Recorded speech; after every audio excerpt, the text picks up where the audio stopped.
Olá amigos, estamos aqui hoje para estudar a nossa lição de domingo que tem como título a lei.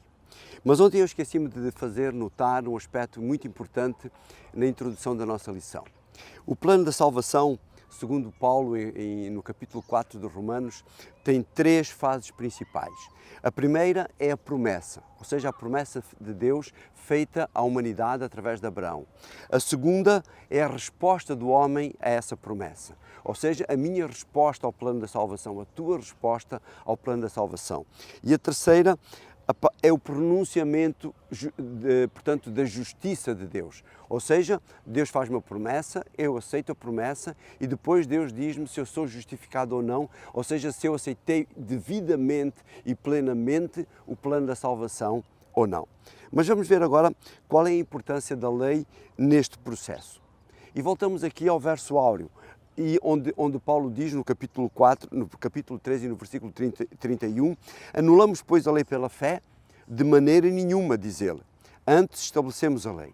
O que é que significa isto de estabelecer a lei? Ou seja, ele faz a pergunta, anulamos, pois, a lei pela fé, e depois diz de maneira nenhuma. Antes estabelecemos. Este estabelecemos significa antes aceitamos, antes obedecemos, antes reconhecemos a lei. Ou seja, se eu aceito da parte de Deus o plano da salvação, eu tenho que aceitar todas as outras coisas que Deus me dá. Se Deus me diz que eu devo obedecer à lei, e nós vamos ver mais para o final da nossa lição algumas questões muito importantes relacionadas com a lei. Se Deus me diz que eu devo obedecer à lei, então eu devo obedecer à lei porque a lei é a vontade expressa do caráter de Deus. A lei não é de maneira nenhuma anulada pela nossa fé. Depois, quando mais à frente, no capítulo 4, nos versículos 1 a 8, e especialmente no versículo 3, Paulo realça a situação de Abraão, onde ele diz, creu Abraão em Deus e isto lhe foi imputado como justiça. Creu, ou seja, teve fé, ele aceitou esta justificação pela fé. Ou seja, ele aceitou a vontade de Deus, ele aceitou o plano da salvação. E ao aceitar o plano da salvação, automaticamente ele predispõe-se a obedecer a toda a vontade de Deus.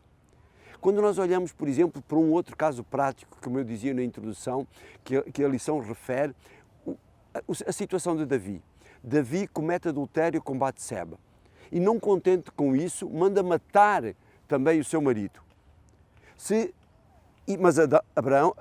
Mas Davi foi justificado, Davi foi perdoado. Se a lei tivesse prevalecido, se a lei fosse o mais importante, a lei que diz não adulterarás, a lei que diz não matarás, Davi não tinha salvação possível. É a promessa de Deus, é a justificação pela fé que nos leva à salvação. Não o cumprimento, não a obediência estrita à lei de Deus. Espero poder ter ajudado e encontramos-nos aqui amanhã para continuar a estudar a nossa lição. Um abraço.